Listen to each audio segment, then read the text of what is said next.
अपरा एकादशी के दिन चाहे व्रत रखना चाहे मत रखना, लेकिन ये 3 काम जरूर कर लेना, चमक जाएगा भाग्य। जय श्री श्याम, हारे के सहारे की जय हो। श्याम भक्तों, ज्येष्ठ मास के कृष्ण पक्ष की वह तिथि जिसे शास्त्रों में न केवल पुण्यदायी तिथि बताया गया है, बल्कि जीवन के अंधकार को मिटा देने वाली एक दिव्य तिथि कहा गया है, एक दिव्य शक्ति कहा गया है। वह अपरा एकादशी बहुत जल्द आने वाली है। ये कोई साधारण अवसर नहीं है। बरसों से चले आ रहे दुख, अदृश्य बाधाएं, आर्थिक तंगी, मानसिक तनाव, सब कुछ जड़ से खत्म होने वाला है। आज का जो उपाय है, जो आज का उपाय मैं शेयर करने वाली हूँ, अगर इसे सही विधि और सही समय पर किया जाए तो वह न केवल आपके जीवन से दरिद्रता को खत्म करेगी, बल्कि आपकी हर मनोकामना को पूर्ण करेगी। ये कोई साधारण दिन नहीं है, अनंत पुण्य कमाने का दिन है, आपकी हर मनोकामना को पूर्ण करने का दिन है। क्योंकि एकादशी के दिन किया गया कोई भी उपाय हो, कोई भी पूजा पाठ हो, कोई भी दान हो, कोई भी अर्जी हो, मंत्र जप हो, उसका फल 4 गुना ज्यादा मिलता है। बाबा श्याम की कृपा 4 गुना ज्यादा बरसती है। एकादशी के दिन किया गया छोटा सा पूजा पाठ, छोटा सा उपाय, छोटा सा मंत्र जाप हर पाप को नष्ट कर देता है और पुण्य दिलाता है। अपरा एकादशी नाम से ही अपने आप में एक रहस्य समेटे हुए है। अपरा एक इसका मतलब है अपार, जिसकी कोई सीमा नहीं है। जब पुण्य की कोई सीमा ना रहे, जब कृपा की कोई सीमा ना रहे, तब जीवन में अभाव कैसे रह सकता है। लेकिन यहीं पर बड़ी भूल हो जाती है कई लोगों से। कई लोगों के कमेंट आ रहे हैं कि एकादशी 12 को है या 13 को। व्रत तो सभी लोग करते हैं, लेकिन सही तिथि को लेकर भ्रम में पड़ जाते हैं। कोई कहता है आज रखो व्रत, कोई कहता है कल रखो व्रत। जैसे कि मैंने पहले भी वीडियो में बताया, पंचांगों के अंतर्गत सूर्योदय की गणना तिथियों के आगे पीछे होने का मतलब ये सब मन में दुविधा पैदा कर देता है, और यही दुविधा, एक छोटी सी गलती पूरे व्रत के प्रभाव को कमजोर कर देती है, नष्ट कर देती है। इसलिए आज ये जानना अत्यंत आवश्यक है कि व्रत किस दिन रखा जाएगा और किस दिन पारण किया जाएगा, पारण का सही समय क्या होगा, और सबसे महत्वपूर्ण वो कौन से विशेष उपाय है जो इस दिन आपके भाग्य को पलट सकते हैं। कि देखिए, शास्त्रों में विशेष रूप से इस एकादशी का वर्णन साधारण शब्दों में नहीं किया गया है। इसे एक ऐसी तिथि बताया गया है जो जन्म जन्मांतर के पापों को नष्ट करने की क्षमता रखती है, जो आपके रास्ते में रुकावट बार बार आकर खड़ी हो जाती है। अगर वह सब एक ही दिन में समाप्त होने लगे तो जीवन कैसा हो जाएगा, है ना। यही कारण है अपरा एकादशी को केवल एक व्रत नहीं, एक अवसर मानिए। भाग्य को बदलने का अवसर, कर्मों को शुद्ध करने का अवसर, कृपा को पाने का अवसर, सामान्य दिनों में आसानी से जो कि नहीं मिलता है, सबसे बड़ा अवसर। बाबा श्याम की कृपा जब इस टाइम श्रद्धा के साथ, सही विधि के साथ कोई उपाय किया जाता है, पूजा पाठ किया जाता है, मंत्र जप किया जाता है, तो कहा गया है भगवान श्री हरि विष्णु बाबा श्याम की कृपा अनंत गुना ज्यादा मिलती है। व्यक्ति के जीवन में अनंत गुना ज्यादा उनकी कृपा प्रवेश करती है, और जहां यह कृपा ठहर जाती है ना, वहां अभाव टिक भी नहीं पाता है। महासंकट जो आता है वो ठहर भी नहीं पाता है। जीवन धीरे धीरे एक नई दिशा की तरफ बढ़ने लगता है। अपरा एकादशी की महिमा का बखान करते हुए स्वयं भगवान श्री कृष्ण ने धर्मराज युधिष्ठिर से कहा था कि हे कुंती पुत्र, जो भी मनुष्य इस अपरा एकादशी का व्रत विधि विधान से करता है, उसे ब्रह्म हत्या, झूठ बोलना, किसी की निंदा करना जैसे बड़े बड़े घोर पाप से हमेशा के लिए मुक्त हो जाते हैं। जो व्यक्ति जाने अनजाने में किए गए पापों के बोझ तले दबा हुआ हो, उसके लिए यह एकादशी किसी संजीवनी बूटी से कम नहीं है। शास्त्रों में स्पष्ट रूप से उल्लेख मिलता है, कार्तिक मास में पुष्कर तिथि में स्नान करने से, मकर संक्रांति पर प्रयागराज के त्रिवेणी संगम में स्नान करने से, सूर्य ग्रहण के समक्ष सोना दान करने से, या कुरुक्षेत्र में दान पुण्य करने से जितना असीम और अनंत पुण्य की प्राप्ति होती है ना, वह सारा का सारा पुण्य एक सच्चे भक्त को केवल एक अपरा एकादशी का निष्ठा पूर्वक पूजन करने से, व्रत रखने से बहुत ही सहजता के साथ पुण्य की प्राप्ति हो जाती है। यह एकादशी व्यक्ति को शारीरिक, मानसिक और आध्यात्मिक रूप से अत्यंत शुद्ध कर देता है, और मृत्यु के पश्चात सीधा बैकुंठ धाम का रास्ता खोल देता है।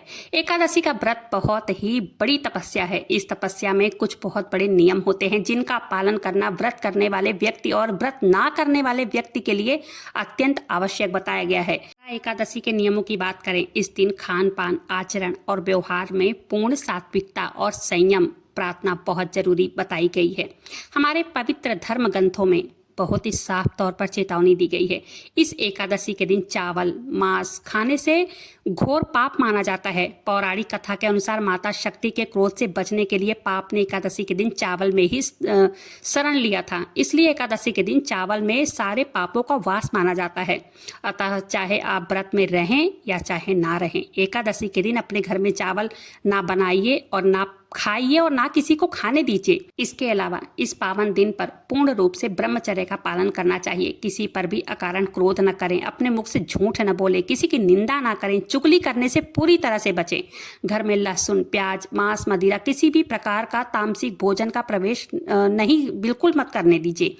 एकादशी के दिन बिल्कुल भी नहीं होना चाहिए ये सब चीजें। इस चीज का बहुत ध्यान रखना है। इस दिन प्रातःकाल ब्रह्म मुहूर्त में उठ जाना चाहिए और नित्य कर्मों से निवृत्त होकर गंगा जल मिलाकर पानी में स्नान करना चाहिए। फिर स्वच्छ हल्के पीले वस्त्र धारण करने चाहिए। इस दिन काला या नीले रंग के कपड़े बिल्कुल नहीं पहनना चाहिए। स्नान करने के बाद अपने घर के मंदिर की अच्छी तरह से सफाई करनी चाहिए और एक साफ लकड़ी की चौकी पर पीले वस्त्र बिछाकर बाबा श्याम की फोटो हो या श्री हरि भगवान विष्णु की फोटो हो स्थापित करना चाहिए। स्थापित करके शंख में शुद्ध जल और पंचामृत भरकर विधि पूर्वक बाबा श्याम को स्नान कराइए, पीले वस्त्र पहनाइए। उसके बाद उनके मस्तक पर गोपी चंदन या पीले चंदन का सुंदर तिलक लगाना चाहिए। उन्हें फूलों से उनका श्रृंगार करना चाहिए।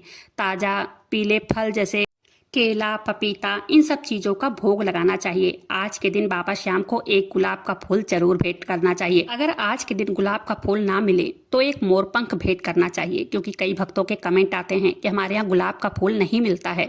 तो कोई बात नहीं है, मोरपंख आप भेंट कर सकते हैं। फिर अपने दाहिने हाथ में थोड़ा सा जल लेकर, पुष्प लेकर, कुछ सिक्के लेकर संकल्प करना चाहिए कि हे बाबा श्याम, आज मैंने एकादशी का व्रत धारण किया है। आपके नाम से असीम कृपा की प्राप्ति के लिए आज एकादशी का निराहार या फलाहार जैसे भी व्रत आप कर रहे हैं, वैसे मैं व्रत कर रहा हूं या कर रही हूं, कृपया मेरे इस व्रत को निर्विघ्न पूर्ण कीजिए। इसके बाद बाबा श्याम को भोग में विशेषकर पीला फल जैसे कि मैंने बताया है, पपीता, शुद्ध देसी घी से बनी कोई मिठाई, केले, ये सब चीजें अर्पित कर सकते हैं। नहीं तो खीर चूरमे का भी आप भोग लगा सकते हैं। पूरे दिन बाबा श्याम के मंत्रों का ध्यान करते रहें, बाबा श्याम से अपने मनोकामना कहते रहें, भूल चूक होने की माफी मांगे।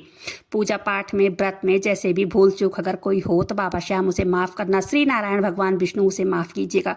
अपरा एकादशी की व्रत कथा सुने और पढ़े, क्योंकि बिना व्रत कथा सुने या पढ़े कभी भी व्रत जो है पूर्ण नहीं माना जाता है। बिना कथा सुने, इसलिए आप सभी ध्यान एकाग्र करके पौराणिक कथा के अनुसार बताई गई जो भी कथा हो उसको सुन लीजिए या पढ़ लीजिए। मोक्षदायिनी एकादशी की कथा जरूर सुननी चाहिए, जिसे सुनने मात्र से कई जन्मों के जो पाप होते हैं जलकर भस्म हो जाते हैं। अपरा एकादशी की कथा इस प्रकार है। प्राचीन काल में महिध्वज नामक एक अत्यंत धर्मात्मा और न्यायप्रिय राजा हुआ करते थे। वो अपनी प्रजा का पालन अपने पुत्रों के समान करते थे और भगवान विष्णु के परम भक्त थे। उनके राज्य में चारों ओर सुख, शांति और समृद्धि का वास था। लेकिन उनका छोटा भाई, जिसका नाम वज्रध्वज था, वह अपने बड़े भाई महिध्वज की कीर्ति और ख्याति से बहुत गुस्सा करता था। वह अत्यंत क्रूर, पापी और अधर्मी स्वभाव का व्यक्ति था। हमेशा राजा को मारने की ताक में रहता था ताकि वह स्वयं राजा बनकर सिंहासन पर बैठ सके। एक रात अवसर पाकर उस दुष्ट ने अपने बड़े भाई की धोखे से हत्या कर दी। उनके शव को महल से दूर एक घने जंगल में ले जाकर एक पुराने और सूखे पेड़ के नीचे गाड़ दिए। अकाल मृत्यु होने के कारण, अंतिम संस्कार न होने के कारण राजा महिध्वज को प्रेत योनि प्राप्त हुई। वह इस पीपल के पेड़ पर एक भयंकर प्रेत बनकर रहने लगे। प्रेत रूप में वह बहुत दुखी रहते थे। मार्ग से गुजरने वाले लोगों को डराने लगे। धीरे धीरे करके उस रास्ते से लोगों का आना जाना ही बंद हो गया था। एक दिन उधर से महान तपस्वी महर्षि धौम्य गुजर रहे थे। अपने प्रचंड तपोबल से उन्होंने उस प्रेत को देख लिया और अपने ज्ञान से उनके अतीत को भी जान लिया।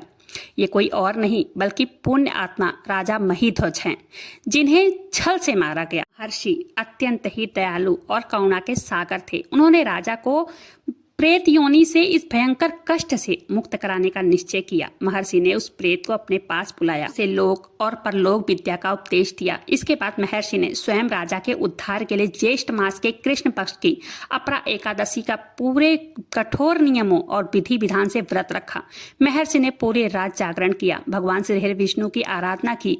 व्रत पूर्ण होने के बाद अगले दिन महर्षि ने अपने एकादशी व्रत का सारा पुण्य उस प्रेत रूपी राजा महिध्वज को अर्पित कर दिया। इस व्रत के चमत्कारिक प्रभाव से राजा महिध्वज तुरंत उस कष्टों से, उस प्रेत योनि से मुक्त हो गए। उनका स्वरूप अत्यंत दिव्य और कांतिमय हो गया। फिर आसमान से देवताओं ने उन पर पुष्प वर्षा की। राजा ने हाथ जोड़कर महर्षि को बार बार धन्यवाद किया और अत्यंत भावुक होकर उनका आभार प्रकट किया। उसके बाद आसमान से स्वयं भगवान विष्णु का एक सुंदर और प्रकाशमान विमान आया और राजा उस दिव्य विमान में बैठकर सीधे श्री हरि के बैकुंठ धाम चले गए। इस महान कथा को सुनने में हमें यह शिक्षा मिलती है, अपरा एकादशी का व्रत कितने नीच योनि से सहज ही मुक्ति दिला सकता है। तो बोलिए श्री हरि विष्णु की जय। चलिए अपरा एकादशी की एकदम सही तारीख और शुभ मुहूर्त के बारे में अच्छी तरह से समझ लेते हैं, क्योंकि इसमें कोई गलती नहीं होनी चाहिए। देखिए, वैदिक पंचांग के सटीक गणना के अनुसार साल 2026 में अपरा एकादशी का तिथि का जो आरंभ हो रहा है वो 12 मई दोपहर 2:52 से हो जाएगा और इस पावन तिथि का समापन अगले दिन यानी 13 मई 2026 को दोपहर 1:29 पर होगा। हिंदू धर्म की सभी मान्यताओं और शास्त्रों के अनुसार इस उदया तिथि को ही सर्वमान और सबसे शुद्ध तिथि माना गया है सभी तिथियों में। इसलिए अपरा एकादशी का यह पवित्र और फलदायी व्रत जो है 13 मई 2026 दिन बुधवार को ही रखा जाएगा। आप सभी भक्त बिना किसी संचय, बिना किसी मन में दुविधा रखे 13 को ही व्रत धारण कर सकते हैं। व्रत का पारण यानी व्रत का खोलने का समय भी जान लीजिए उतना ही ये भी महत्वपूर्ण है जितना व्रत रखना शास्त्रों में कहा गया है। यदि अगर सही मुहूर्त में व्रत ना किया जाए और सही मुहूर्त में पारण ना किया जाए तो उस व्रत का संपूर्ण फल कभी प्राप्त नहीं होता है। तो व्रत के पारण का समय वर्ष 2026 में एकादशी का व्रत का पारण अगले दिन 14 मई 2026 के दिन गुरुवार के दिन सुबह 5:31 से लेकर 8:14 के बीच हर हाल में पारण कर लेना चाहिए। सुबह जल्दी उठकर स्नान करना है, भगवान सूर्यदेव को जल देना है, किसी ब्राह्मण या जरूरतमंद व्यक्ति को आदर सहित भोजन करवा दीजिए, नहीं तो कच्चा राशन अपनी श्रद्धा अनुसार दक्षिणा निकाल दीजिए। उसके बाद भगवान का चरणामृत ले लीजिए और उसको पहले पी लीजिए। उसके बाद जो आपने भोजन बनाया है बिल्कुल सात्विक भोजन बनाइए और सात्विक भोजन बना करके अपने पुण्यकारी व्रत को खोलेंगे, ठीक है। और कथा के साथ साथ अपरा एकादशी के दिन किए जाने वाले कुछ अत्यंत अचूक, दुर्लभ और महाचमत्कारी उपायों के बारे में हमारे ज्योतिष शास्त्र में बहुत विस्तार से बताया गया है। आज की वीडियो में मैं आपको ऐसे कुछ उपाय बताने जा रही हूँ जो आपकी हर समस्या का अचूक समाधान, अचूक उपाय है। पहला उपाय यही है धन के लिए। धन कर्ज से मुक्ति के लिए इस उपाय को आप कर सकते हैं, ठीक है। घर में पैसा बिल्कुल नहीं टिकता है, आमदनी से ज्यादा खर्चा है या आप पर कर्ज चढ़ गया है, ठीक है, चुकाना मुश्किल हो रहा है। एकादशी की शाम को गोधूली बेला जब सूरज ढल रहा हो, जिसे हम प्रदोष काल कहते हैं, एक बहुत ही शक्तिशाली उपाय करना है। एक साफ पीला कपड़ा लेना है, उस पर 5 पीली कौड़ी रखनी है, 7 गोमती चक्र रखना है, 11 कमलगट्टे के बीज और 1 चांदी का सिक्का रखना है। चांदी का सिक्का हो ठीक है, नहीं हो तो कोई भी सिक्का रख सकते हैं। इस पूरी सामग्री को बाबा श्याम या भगवान विष्णु के चरणों में अर्पित कर दीजिए। वहीं पर बैठकर एक शुद्ध देसी घी का दीपक जलाना है और बाबा श्याम के मंत्रों का जप करना है या श्री हरि भगवान के विष्णु के मंत्रों का भी आप जप कर सकते हैं। 108 बार जप करना है।